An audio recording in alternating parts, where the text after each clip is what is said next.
Scott Garrelts, former Major League Baseball pitcher. Hey, Mr. Scott, how you been, man? Been a while. Doing great, Robert. How about you? Well, I'm getting younger every day. I know. You and I started this conversation. See, here's the deal.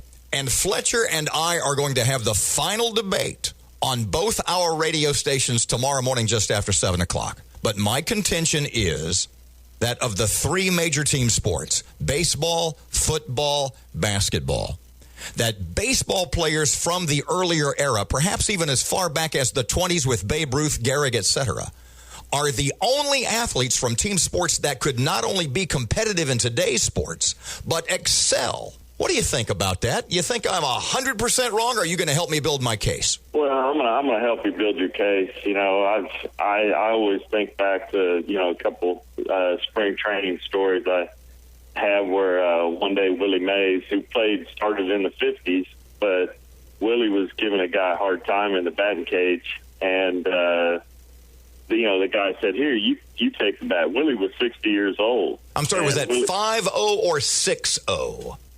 He was 6-0 at the time.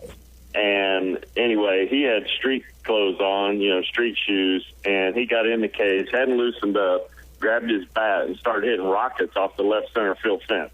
Another case where I saw Willie McCovey in Candlestick at age 57 hit a ball in the right field upper deck in a batting practice. So, I mean, those guys that played back, I know for sure in the 50s and then the 60s, I know that era, no doubt, can play with any major leaguer today. See, here was what I think really got a lot of people, especially Fletcher, kind of pissed off. And I said, look, I think Bill Russell was one of the greatest basketball players of all time. Certainly one of the most dominant. But he was 6'10" and weighed about 235 pounds.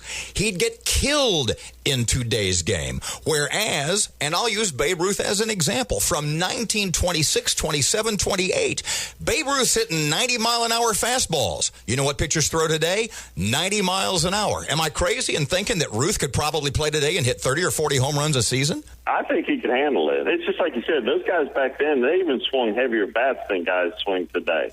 So, and with the gloves that they had, these guys would get up to bat with 90-mile-an-hour fastballs coming at them with a little skull cap on. They didn't have ear flaps, and they didn't have arm guards and, shin guards and all these pads on either. And pardon me, you made a great point on the phone with me last night, and I want you to expound. You also said the balls are a lot more juiced, tightly wound today, and back then ballparks were a lot bigger. Oh yeah, ballparks were huge back then, and now they're setting these ballparks up to be more fan friendly. They're moving them in tighter, and the fences are coming in.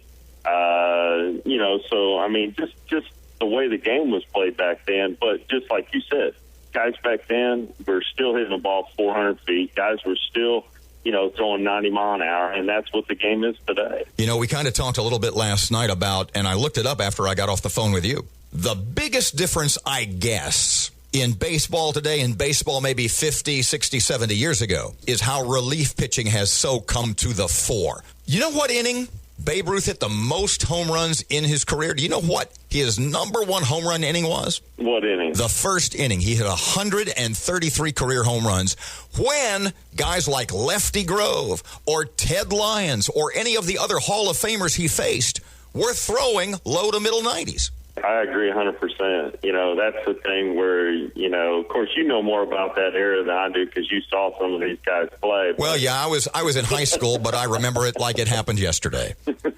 The game is really, of those three sports, you look at football, guys are just huge today. They're just bigger, stronger, faster. Pardon me, I had made the point earlier in the show, specifically about football. I said Jerry Kramer was he's a Hall of Fame guard, offensive lineman with Vince Lombardi's Packers. He weighed at most 240 pounds. He'd get killed today. Absolutely. And it's just, so I'm not sure what planet Fletcher is on right now, and where his thought process is coming from, but I'm thinking of the three sports, you are 100% correct in your analysis here.